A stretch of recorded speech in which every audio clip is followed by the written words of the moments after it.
All right, so Tucker, first off, for the audience sake, they're going to be seeing a lot more of you moving forward. And so, first off, we work together from a coaching client coach relationship, and now you are on the reverse selling coaching team. And so, I think today's conversation and the conversations we're going to be having moving forward will be really, really helpful because you have an interesting lens of looking at things through what it's like to be brand new to this industry, what it's like to learn and grow and succeed within your first year in real estate, which is what we're going to really talk about in the weeks ahead, that a lot of new agents that listen to the show are going to get a lot of benefit from. So first, before we get into all of that, thank you. Welcome to the show. Welcome to the team officially. And yeah, appreciate you very much. Yeah, well, I'm glad to be here. I mean, this has been a huge blessing for me, just being able to meet you and everything that's happened here. So I'm just happy to give back. I'm excited for what happens next and what's to come next. Yeah, no doubt. And the cool thing is, I mean, you do so much for the agents in our coaching community. I'm excited for the people that watch the content here on YouTube or listen to the podcast that don't know you the way that agents in our coaching program know you and how much value you have to bring. And so, like, the reason I say that is it is very, very, very, very rare to have somebody that is newer to real estate come in the way that you did when you first got started in the business and have the level of success that you have. And that's a testament to who you are and the discipline you've put into growing your skill set. And so let's do this today. Let's first tell the audience from a production standpoint what kind of things look like for the last 30, 60, 90 days.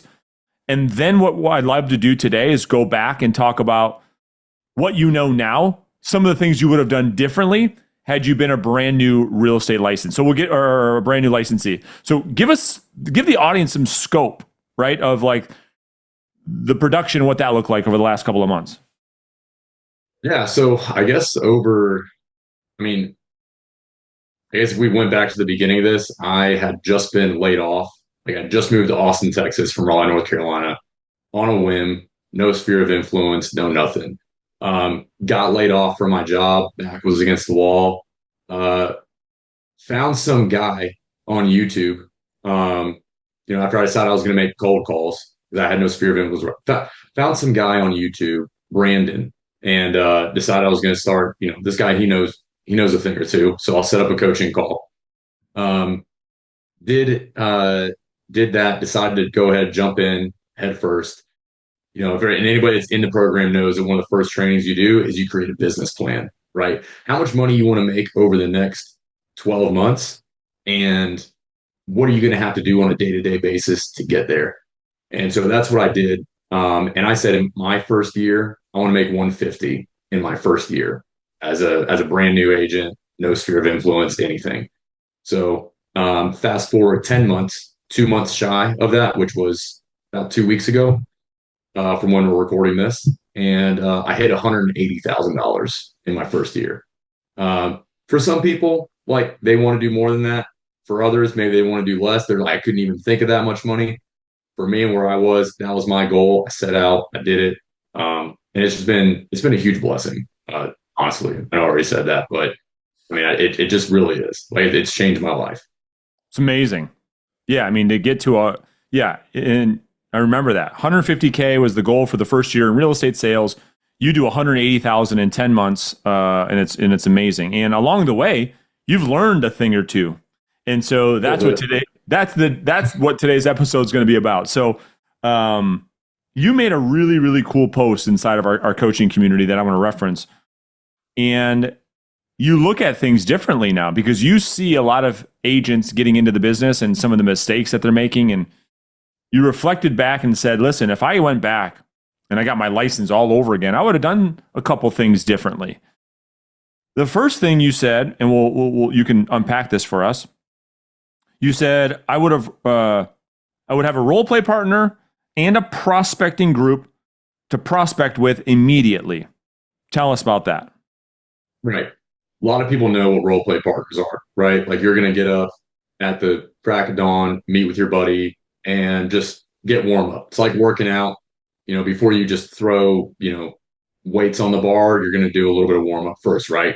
So you get the jitters out, get warmed up. Role play partner is the same thing. We're going to get a couple reps in, go back and forth. Then we're going to go live and go our separate ways, right? What happens though inside this community is you naturally find a lot of people that you end up being friends with. They probably live near you. They have similar goals as you. They're learning the same thing. So what we do is we'll all jump into Discord channels or Zoom meetings just like this, and we'll just start prospecting together. So I can hear you, you can hear me, and I might say something like, "Hey, Brandon, that call was really good. Sounds like it didn't quite go the way you wanted it to. Maybe try using this objection next time, or use this rebuttal, or frame it up this way, or use this tone." And that way, you're getting live, instant feedback from everyone else who's going through the same training as you. So by doing that, you're going to get, if you're making 20 contacts a day, you're going to get 20 opportunities for someone to give you feedback right there on the spot, so that on the 21st call, you can improve that. And on the 22nd call, you're even better.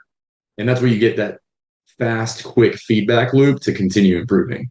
I would have done that from day one, easy, instead of waiting until I was about 6 months in. Makes total sense, because what a lot of agents would say, and you experience this yourself, is that it could be a lonely business. You kind of feel like you're on an island with very little support, very little feedback. And a lot of agents that are newer to prospecting or new to real estate sales feel like they're just spinning their wheels because they just make call after call and they're not actually getting any better. So to your point, to be in a community, first off, my belief is that environment is everything. Environment drives everything. So to put yourself in an environment and surround yourself with real estate agents that are doing the same thing that you are doing is really, really important, because most brokerages are filled with, nobody in the office. And if they are, they certainly are not prospecting. And so a lot of agents that are like, man, I got to go out there and win. They try to go to the office and prospect. And guess what? They're the only ones there. People look at them kind of weird. They start to become the outcast a little bit. And it's like, dude, God, this is so lonely. And they start to question everything. You know what I mean? Isn't that so weird though? How you're the one who's going out there, you're actively looking for business, and people call you the outcast. People think you're weird. People think that you're the stranger in all this. We're the ones actually drumming up the business. We're the ones actually hunting for business, yet we are the outcast. We're the weird ones. That's right. I mean, honestly, it is the weirdest business. It's made the business, and I don't feel bad about saying this for a second, because the winners are going to agree and everyone else is going to get mad. It is made up of a vast majority of losers. Yeah. That's what it is. Because all the producers at all these brokerages become enemy number one. They become the agent that everyone stands around the water cooler and talks shit about, and everyone's got a target on their back. Because what happens is the mirror effect. I didn't make this up, but a top producer, the reason why they become enemy number one at a brokerage is because it forces all the other agents to put up a mirror and see what they're not doing. They make them feel bad about themselves, that other person's winning at a high level, and that's what makes them the outcast. Right. 100%. And just the thing that you said there, I believe it's something like, so I'm in the Austin, Texas market, and I believe it's something crazy where it's like 62% of agents did one or fewer deals in the past year.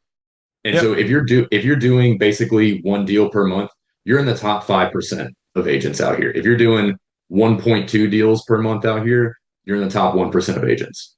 It's crazy. It's madness. And again, I hope people didn't take that the wrong way, but it's like iron sharpens iron. That's right? Exactly right. Iron sharpens iron. Thank you. That's exactly my point. And so before we move on to point two, it's just for anybody that wants to win. The point is it's hard to find a productive community, and that's what you would have done differently. You would have said, I would have surrounded myself with like-minded people. Iron sharpens iron, and I'm going to get into a world where everybody's hitting the phone every day, working on our skills, getting feedback, being held accountable, et cetera, et cetera. Yeah. 100%. All right. The next thing you said was, this is really good. People are going to get a lot of nuggets from this conversation, Tucker. Good. They should. Yeah, you said I would forewarn early expireds and withdrawns to be more effective to be the first voice. Before you talk about the tactic, talk to us about the importance of being the first voice. Right. So in the context of expireds and FISBOs, those people like they're raising their hand saying, I want to do business right now. Right. And so if they're raising their hand, I mean, every hungry agent is going to call that person. They're going to go after them. So by the time, if you wait to get in touch with that person, they've already talked to, they've already got, I've talked with people on a daily basis who would say you're the 200th person to call me today. What the heck is going on? And so, but if you're that far in the back of the line, there's no shot you got a chance at their business. They've probably already said yes to 3 or 4 people and said, look, even if I wanted to hire you, my calendar is full. I just can't fit you in. Yeah. Yeah, totally. And there's a big difference in the amount of resistance you're met with on being the first conversation with the prospect versus calling a prospect who's gotten 100 calls. I mean, it's vastly different. And that's the importance. When it comes to expireds and for sale by owner, if you could be that first voice, I mean, the likelihood for you having a good, decent conversation, let alone a lead or an appointment, goes up dramatically. Yeah, absolutely.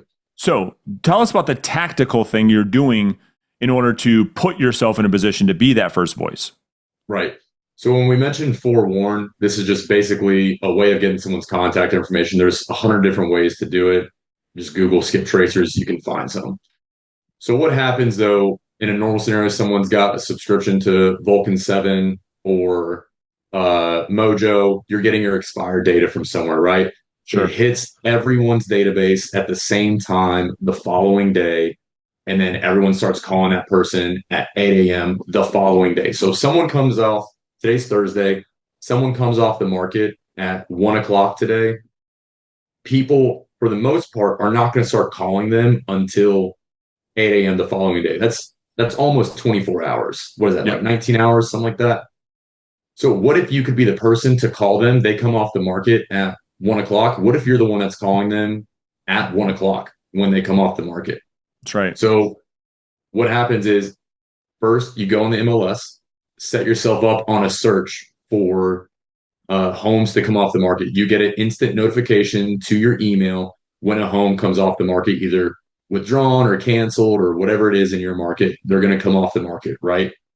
And then what happens is you take that home, run it through a skip tracer, and instead of waiting until the following day to call them, you call them right now. And so now you are jumping the gun and you're getting 19, 24 hours ahead of anyone else that's going to call that person. So what happens is that person comes off the market at 1 o'clock today. I'm calling them at 1:15. I'm setting an appointment for 4 o'clock. I'm signing them at 4:30. And by the time everyone else calls them tomorrow, how often have you gotten this when you get on the phone? Oh yeah, we've already signed with someone else. Cool. They just signed with me. Like that's what just happened there. Yep, I love it. It's such a great tactic, and it makes so much sense. In order to reach better, higher results, you got to do things different than what everybody else is doing. When they zig, you zag. All right. The third thing you said was, this is great, because we just released a podcast this week on the channel on Monday about demographic prospecting. You said you would have done more of that in the beginning. Tell us what you mean. Right. So there are people that want to do business now. There's people that want to do business later, right? And it took me up until maybe like 2 or 3 months ago to be like, man, I wish I had done more of the demographic prospecting. I consider that to be absentee owners, move ups, downsizers, those kinds of people, bullseye prospects, circle prospecting. I would have been doing that right from the get go. Your contact rate is way higher. You get more leads into your system. There's a chance you're going to set an appointment. It's much lower for those kinds of people. But what you can do is you can start stuffing the pipeline full of people saying, yeah, I'd be interested in doing business with you, but call us in 12 months because that's when little Timmy's graduating from high school. We need to downsize at that point. Instead, I'm calling people expireds and I'm hunting for the new deal every day. And there's some pipeline getting built there, but it's marginal. What I could have been doing is stuffing that pipeline so that by the time 12 months has gone by, I'm now hunting for those deals that I'm getting today off of the fresh expireds. But now I have this whole pipeline coming back and calling me and saying, hey, I've been getting your postcards over the past 12 months, been getting your emails over the past 12 months. Can you come over and see what it would look like to sell our house? And Love then it. now you've got two lead sources. You've got basically an inbound and still your active outbound working for you. Yep. It's the difference between an agent staying around the same production every year and an agent who really scales year after year after year after year after year. Yes, their skills are getting better. Yes, they're getting referrals, all that. Yes, all that's happening. But more what's happening is agent B has a pipeline where agent A just stays as a transactional business model where they just focus on FSBOs and expireds and they have no pipeline. So to your point, they wake up 6, 12 months with nothing. They got to keep chasing FSBOs and expireds, where the other agent keeps getting the now business from FSBOs and expireds, but at the same point builds a pipeline, wakes up 6 to 12 months, and they're getting appointments from people they talked to in the past. It's a beautiful, beautiful thing. It's great. All right. So, another good one. You would have hired a transaction coordinator from the get-go. Tell us about that. Right. So first brokers that I was at, they insisted, like, Tucker, you need to like know how to put your data into the MLS. You need to know this. And sure, maybe I need to know the definitions of everything. But for me, Brent, it took me like a day and a half to put my first listing into the MLS because just I didn't know what I was doing. I was like, am I supposed to check this box? What does this mean? These two boxes look the same. What's the difference? Oh, I tried to like make it go live and it turns out there's an error. I don't even know what the error is. Like Yeah. it's just a mess. And then on top of that too, now I'm getting close to the finish line of a deal and my broker is like, hey, you don't have these forms done. You need to go back and get these forms done before you can close, or we're not paying you. And I'm like, this is a hassle. All this time I'm spending messing around with documents and checking boxes on my computer is all time that I'm missing out where I could just be calling more people. And so I spent so much time on like my first one or two deals trying to, like I said, input the data on Yeah. my own. I should have just hired a transaction coordinator from the get-go, someone who's going to do all that admin work at the grand scheme of things, it's pretty dang cheap. So, Yeah. I mean, I'm getting way more out of that than what I'm spending on a transaction coordinator.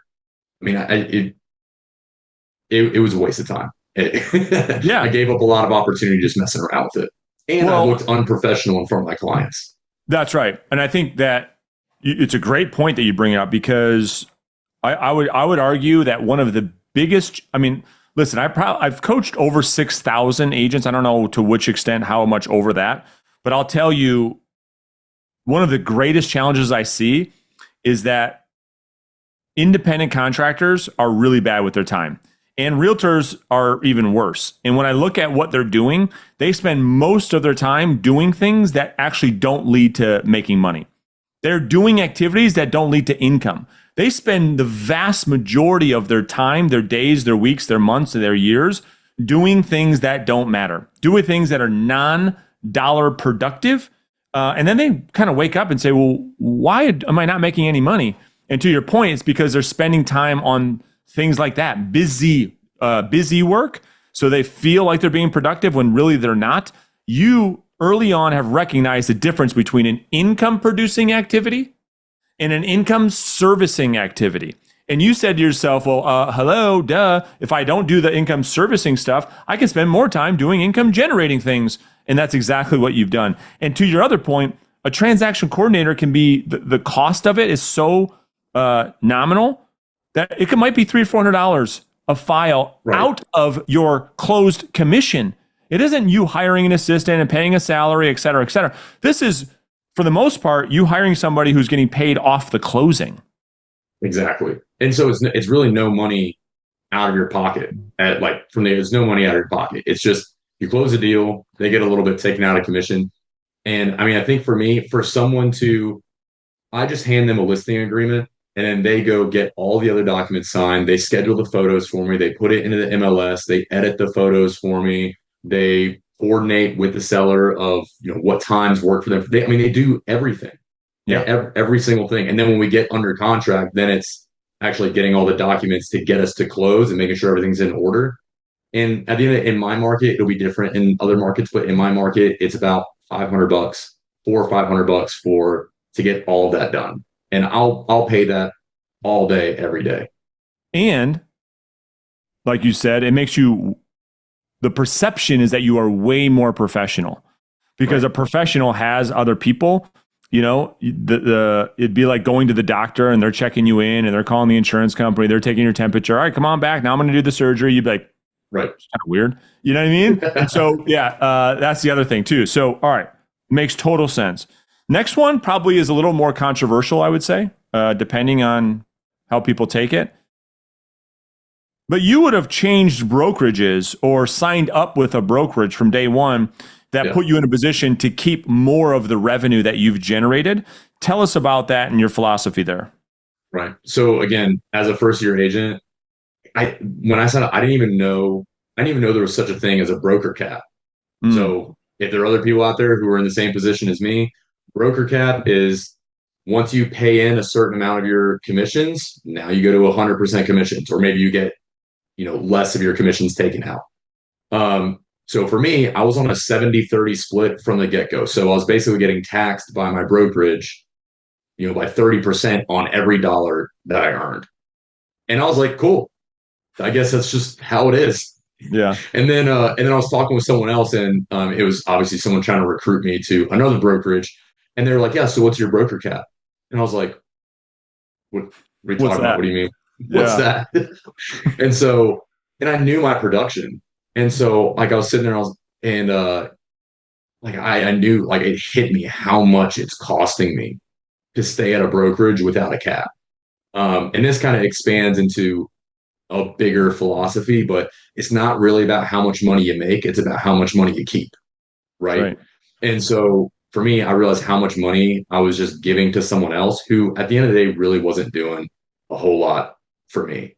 Um, my personality, I'm very much like lone wolf, self starter. It's leave me alone and I will go blow the doors off and I'll go do my thing. So where I was before, it both wasn't a cultural fit. They kind of wanted to handcuff me and not let me do the things that I wanted to do when I was proving that I could drum up business this way. And then it also financially wasn't a fit. It was kind of both of those things. Really, at the end of the day, it was like, again, we did that business planning when you go through and when you plug in all your numbers, what's your Yeah. split, what's your cap, all that. I just basically did two business plans, one with my current brokerage and then one with the new brokerage. Well, it was really a couple different brokerages I was looking at. And I realized that, okay, to hit my goal of where I want to be, I would prospect 1 hour less per day in order to still hit the number and hit the goal that I wanted. So either I could still prospect for just as much time and um, prospect for just as much time and hit that make more money than that, or I could get an hour back to, I don't know, maybe I want to take some time off. Maybe I'm going to spend time with my family. Maybe it's like, whatever it is, I can use that time for other activities. And so for me, I decided I'm going to go somewhere else that's going to really, at the end of the day, just allow me keep me more money, keep me more flexible. Yeah. Yeah. And I think the thing that people should consider is, I mean, I don't know, most brokers probably won't like this, but the new agent doesn't know this. And hopefully we're going to educate them right now. Like, your broker is not responsible for your success. And I think a lot of agents want the broker to like do it for them. And it is going to be extremely rare to find a company or a brokerage that does things to justify you giving up a lot of your income. In other words, you have to have the mindset that like no one's going to save you in this business. You got to go figure it out on your own. The brokerage is essentially a place for you to hold your license and hopefully provide you some value. But in most cases, not all, I want to be very fair, Tucker, not all, there are some brokerages that do a great job. But in the vast majority of these companies, every agent's for themselves. And that agent is going to be responsible for their own success. It won't be because the brokerage that you win, right? And so, yeah, you've got to align with a company that, yes, supports you in your efforts to succeed, but financially doesn't take the reward for things. I would just say it, for services not rendered. How about that? Yeah. I just kind of on that point, I hear this all the time from new agents. So I think it's going to relate to a lot of our audience. What happened with me? So again, I'm in a new area, just moved here from Raleigh, just got laid off, back's against the wall. I need to get some business, right? I go to my brokerage at that time on day one, and pretty basic question: what are you doing to generate leads? Mm. And they were like, well, just work your sphere of influence. And I was like, okay, cool. Um, Follow-up question.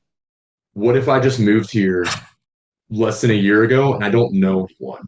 I've got like 4 friends from church and that's about it. And they were just like, Yep. I don't know. It sucks. Yeah. And Because, yeah, go ahead.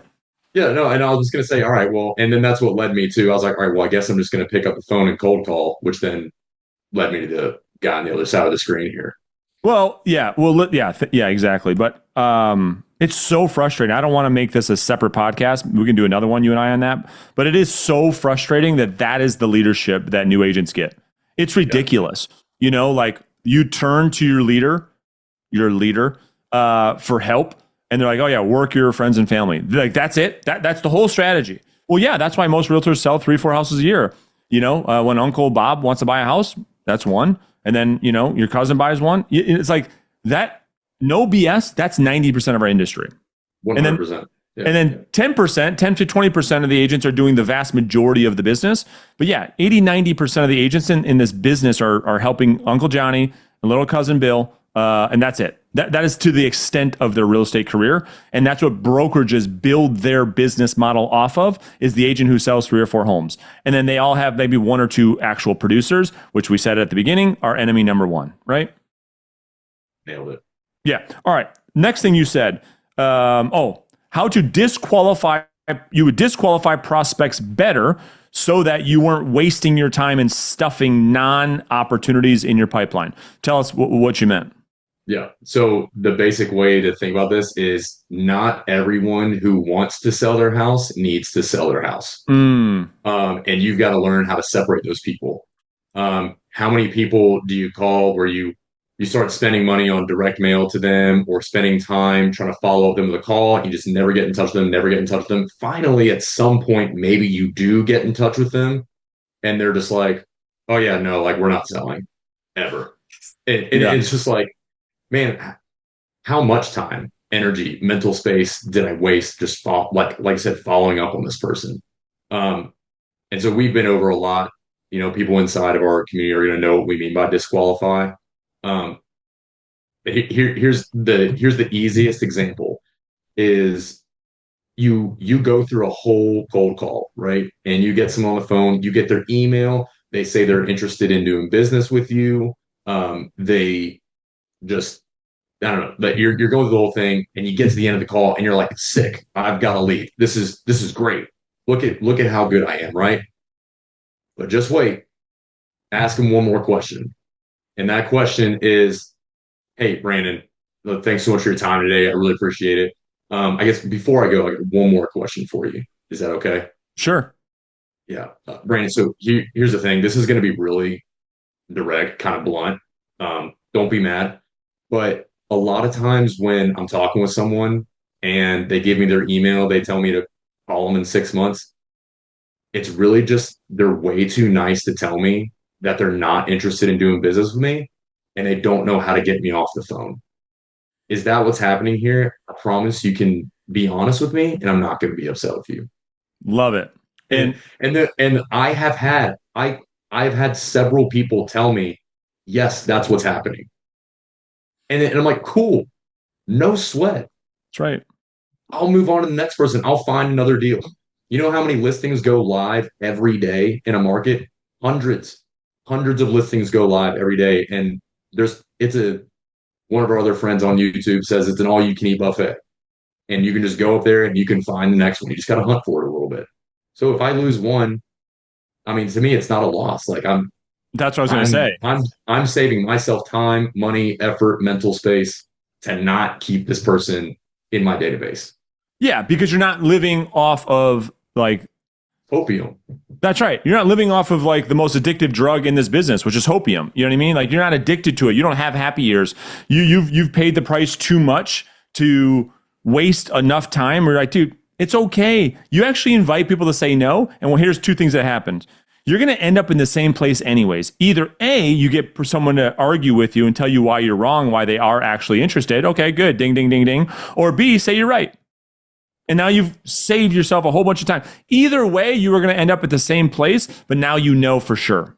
And Right. most people, when they don't do that, they end up stuffing their pipeline with anybody with the pulse, and they chase everybody down, and they end up with nothing.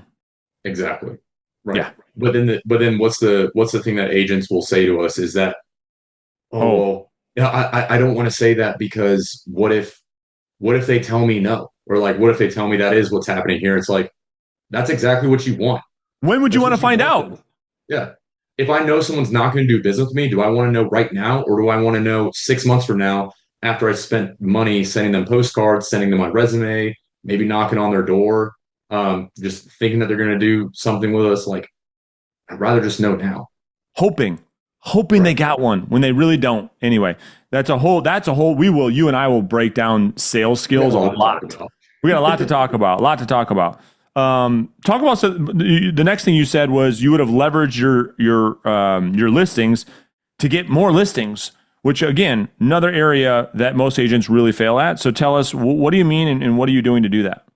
Right. So I guess it's basically just instead of putting my listing on the market, and letting that be the advertisement with my face in someone's front yard, I probably would have done a lot more to prospect out to the areas around it, circle prospecting around the house, sending out postcards, running Facebook ads. And I mean, this really serves two purposes. It's I mean, you're showing your client for in that you're trying to get their home sold and trying to solicit a buyer. It's incredibly unlikely that you're going to get a buyer from running Facebook ads or sending out postcards, right? Yep. There's a slim, slim chance you get that. And when it does, cool, like awesome. You're probably going to get a higher commission because of it. The second thing that it does though is that it just lets everyone in the area know that you're a realtor. And so really what I would have done is I would have used that as opportunity both to service my current client, but find the next client because I'm letting everybody know that, hey, I'm active. Look at me. I'm a go-getter. I'm not the kind of realtor that's just going to put your home up on the MLS. I'm actually going to go try and find you a buyer. And that's the kind of people that at the end of the day, sellers want to work with that kind of person. Sellers want to work with hustlers. That's right. And the biggest thing that you hit the nail on the head, which is you're showing, not telling. You're demonstrating what you're doing instead of saying, I'm working hard to sell your house. No, I'm showing you, the seller, and everybody else around the character traits that you have. That's also what's happening because most agents are just all this. They say they're going to do a bunch of stuff for clients and they don't do anything. All right, last one. This is great. You would have got a home gym because of all the gains. Tell us about Yeah. that. Yeah. Yeah. Lots of gains. So all right. So I don't know if you remember this, but I wrestled. I'll start here. Texas is really spread out. Anybody that's been Sure. to Texas knows this. It takes me forever to drive to a listing appointment and drive back to the point where I can really only take like one listing appointment per day. And it was really becoming a bottleneck in my business. And so I was getting to this point where either A, I was going to have to hire an admin to take care of a lot of back office stuff for me, Yeah. or I was going to think about hiring ISAs to make cold calls for me. So I was just trying to figure out how am I going to leverage and get some time back in my business. And so I had brought this up to the community. I'd asked like what their thoughts were, like, hey, what would you do? You and I talked about this once or twice on our coaching calls, and so then eventually it was, I think I actually was talking with Dominic, one of our other coaches, Yeah. and people apologize, I don't know Dominic, but I was talking with Dominic, and I was just going through like what my day looks like, and so going through that, long story short, it's like, okay, well, I have to drive 30 minutes to the gym. and 30 minutes back from the gym every day. And I work out like first thing in the morning. And so that was an hour every day. And I work out 6 days a week. So that's 6 hours per week. And so Don was like, wait, he's like, he's like, you're using 6 hours a week to go just driving to and from the gym. He's like, that's right. He's like, how much are you paying yourself? And I won't get into all that, but everybody Yeah. knows like what I said earlier I make. But we basically did all the math behind it. And I spent about like $7,000 to get myself just this pretty sick, like decked Yeah. out home gym. It's full on man cave at this point. Love it. But by doing that, I got 6 hours back into my business every week, and I didn't have to pay someone a salary. I didn't have to experiment with cold callers because at the end of the day, like who's going to make better cold calls? Someone else who hasn't been through our training, and then on top of that, I'm going to have to coach them, and I'm going to have to monitor them, and do all the other follow up there, and then spend money on them monthly, or Yeah. pay someone's salary as an admin, or I make a one-time purchase for something I've always wanted anyway, and now I get all this time back in my business and get swole while doing I love it. it. Well, and the thing that I think is often missed when everybody talks about leverage in this business of real estate, they always forget the first place to look, which is in the home. Yep. Like Exactly. all these people are complaining about, I don't have enough time to do this, that, and the other thing, and they're cutting their grass on Saturday. Mm-hmm. Right. As a metaphor, you know what I mean?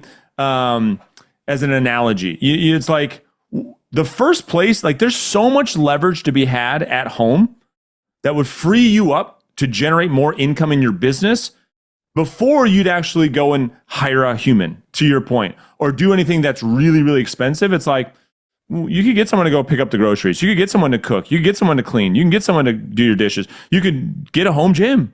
These are all examples of leverage at home first, right? So much leverage, especially when you start to talk about kids. That's a whole other thing. Lots of Right. leverage there. And so anyway, I think it's just a really good thing that you've done. It's a total no-brainer that I think a lot of people have to look at before they start to look at other ways to leverage. So here's the thing. You and I could go for hours and hours on all this stuff. I think that those are really good 8 solid practical things for people to consider as they're getting into this business of real estate sales. There's so much more for you and I to talk about. So as we do, of course, I think our plan is to do an episode for everybody once per week, right? Yeah. Yeah. Yeah. So dude, I appreciate this is a great first episode for the audience to meet you. And I'm looking forward to our future conversations for sure. Yeah. Me too. Thanks, audience, for having me on.